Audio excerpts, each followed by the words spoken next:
Hi, welcome to Stationery Hoarders Anonymous December edition. Stationery Hoarders Anonymous came from a sweater that I designed for my store that's still available right now. But then also I was doing a IG story series every weekend where I was just sharing like my favorite stationery finds, hauls I was doing, some tips, advice, and I was asking people like what should I name this series, and then someone gave me the idea of naming it Stationery Hoarders Anonymous, so that became a thing. I'm bringing it here to YouTube, and I thought it was very similar to like monthly favorites, which was actually one of my favorite videos, like watching like in high school and whatnot. So I thought this would be my own spin on it. So every month I'll be sharing my favorite stationery finds, things I've been using lately, things I'm like changing up, any little thing like that I'll be sharing during these meetings. I like to call Stationery Hoarders Anonymous like a little safe space for anyone, you know, who loves stationery, loves like journaling goods and whatnot. So for this month I'll be sharing some of my planning and journaling methods for 2022 because December means it's the end of the year, and how is it almost next year already? Ugh. Still living in March 2020 mentally. I'm wearing my Christmas windbreaker that I thrifted. I love it, especially this little guy.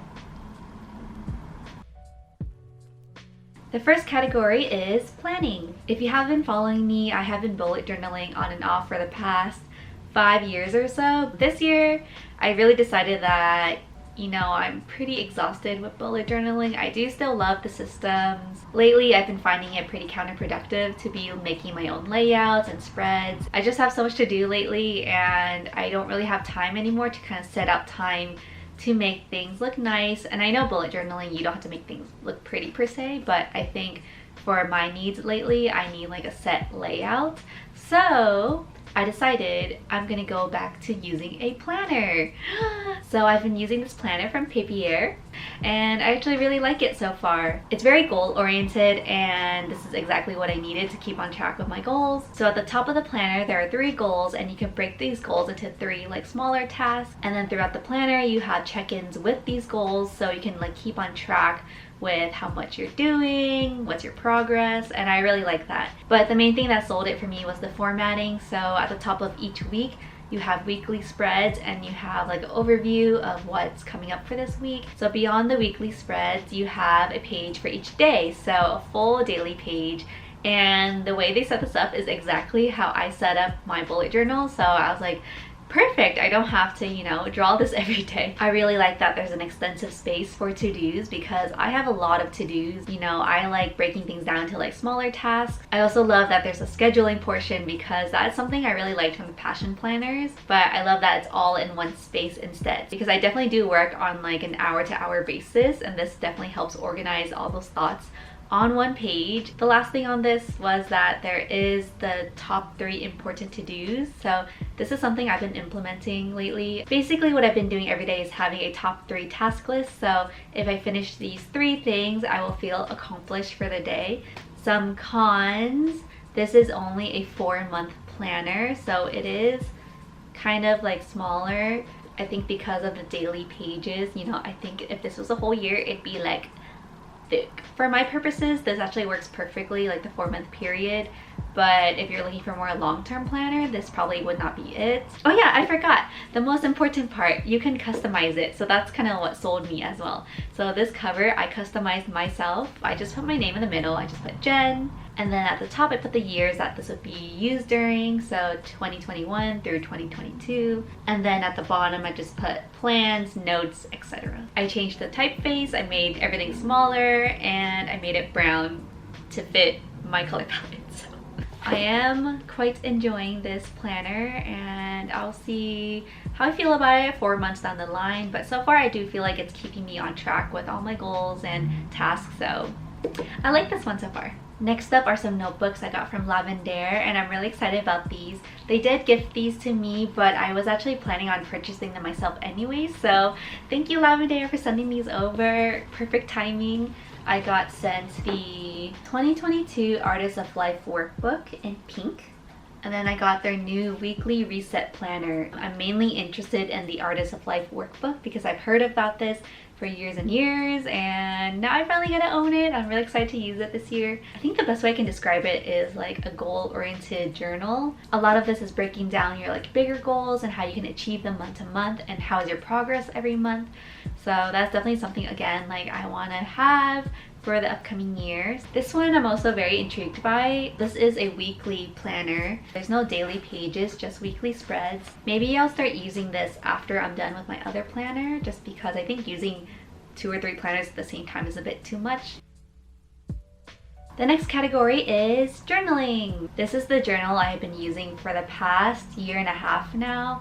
I started this in November 2020, and I'm so proud of myself because my goal for 2021 was to be consistent in journaling, but also to feel content with journaling. And that's been a struggle for me for many years now, and I finally feel like I'm at a place where I enjoy journaling and do it enough where I feel pretty good about it. But a main reason why I felt this way was because of my journal choice.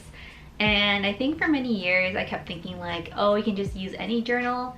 But I think for my purposes, I needed a journal that really fit my needs. And this is the one that fit my needs. Ah! This is the Tsuki Pastel Bullet Journal from Notebook Therapy. And I got this in a cute honey butter color. It has a little crescent moon on the front. I just thought, this is me right now. I am almost done with it. I have like literally 3 pages left, 3 or 4 pages left. But yes, I filled up the whole journal. I feel like the main reason this worked out for me was because I chose a dotted journal on purpose. I used the journal with ruled line pages, and I feel like that really limited me to just writing. But you know, I know the way I am. I like doodling, I like collaging, I like just sticking pictures everywhere. Now because I'm done with this, I need a replacement, and Notebook Therapy was so kind enough to send me the other colors to this line. I'm very grateful. So I got to own 3 more colors of the same design, the same format. They have it in a mint color, pink, and purple. All these, look at them together. Wow, so cute, this palette. I think the main intent for me was I wanted one of each because I wanted to set it up on my shelf like this. I'm thinking purple is gonna be it. It kind of matches my theme of my healing collection, the 𝐭𝐬𝐭𝐬 tea, and I think that is the theme of the year, to be okay. 2022, be okay. Although these 2 together are not the cutest in my opinion, but I'll just have to deal with that for another year. The last category is etc. I went to Portland recently to visit my friend, and because I have a travel notebook, my favorite souvenir in every city is a postcard. Specifically, I don't like photographed postcards, I like illustrated ones because I like showing off like artists from each city or country that I visited. I got this from a really cute store. It's called Tender Loving Empire. They had a lot of souvenirs for like Portland tourists, but also a lot of like handmade goods from local artists. So I really love that concept. I really liked this design. They had a bunch of other ones. I couldn't really decide which one I wanted, but this one has basically the Portland landscape like illustrated in like a monoline, scribbly kind of style. Actually, a lot of you all told me to go to Collage PDX because there's a giant washi wall. I couldn't resist. I bought 3. Oh my god. Get yourself together. So I got 3 rolls of washi tape. Could not resist. I got one that looks like stamps. This is really cute and unique. And then I got one with fall leaves and like on a white backing. And then this one, I just couldn't resist. It's just a bunch of oranges.